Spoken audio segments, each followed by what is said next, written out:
বলো দুর্যোধন বলো, ওই দেখো ওই দূরে ওই বৃক্ষ মাঝারে তুমি কি বা দেখতে পাও? মহানুভব, ওই বৃক্ষ মাঝারে আমি দেখতে পাই একটা সুন্দর পক্ষীরাজ বসে আছে। আচ্ছা বৎস, ওই পক্ষীরাজের তুমি কি বা দেখতে পাও? মহানুভব, ওই পক্ষীরাজের আমি দেখতে পাই সবুজ বর্ণ, দেখো চক্ষু দুটি তার জল করছে, কি সুন্দর তার দুখানি পা। না মহামারীর দুর্যোধন, তোমার দ্বারা হবে না।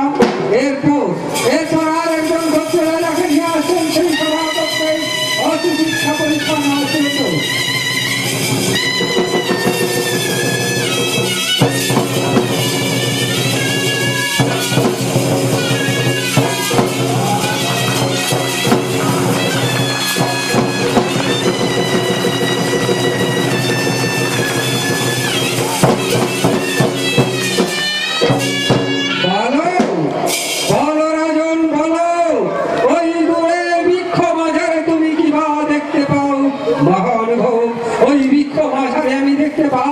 একটা সুন্দর পক্ষীরাজ বসে আছি, আরে পক্ষীরাজ আমি দেখতে পাচ্ছ না, তোমার দ্বারা হবে না।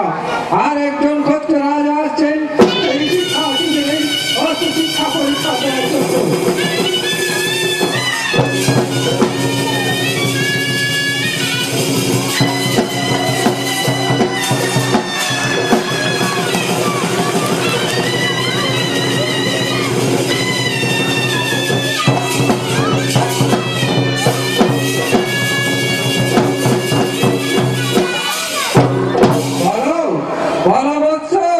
তুমি কি বা দেখতে পাও ওই বৃক্ষের ডালে?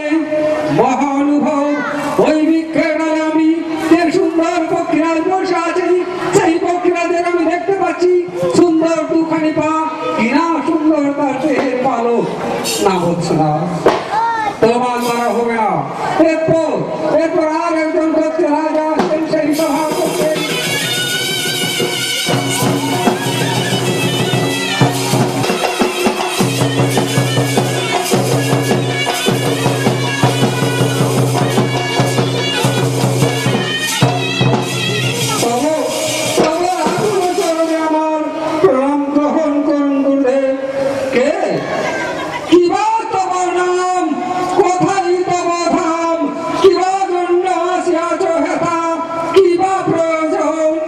গুরুদেব, একলব্য মম নাম, বন মধ্যে আছে মোর ঠাম, শিকার করাই মম কাম, অষ্ট শিক্ষা শিখিবারে আসিয়াছি গুরুদেব, কি বা লাগিবি দাম। ওরে ওরে ছোট জাত, যাদের ছায়া মারলে আমাদের গঙ্গা স্নান করতে হয়, তাকে শেখাবো আমি অষ্ট শিক্ষা। কেন কেন গুরুদেব, আমরা কি ছোট জাত বলে মানুষ নই?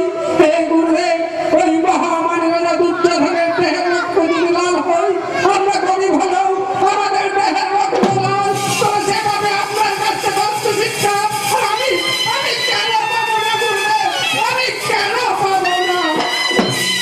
আমি জানতে চাই এই সভা কক্ষ তুই ত্যাগ করবি কিনা। আমি জানতে চাই এই সভা কক্ষ থেকে তুই যাবি কিনা।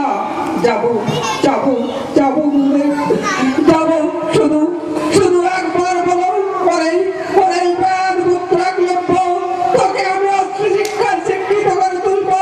তাহলে গুরুদেব আমি হাসতে হাসতে চলে যাবো, আমি হাসতে হাসতে চলে যাবো, আমি হাসতে হাসতে চলে যাবো।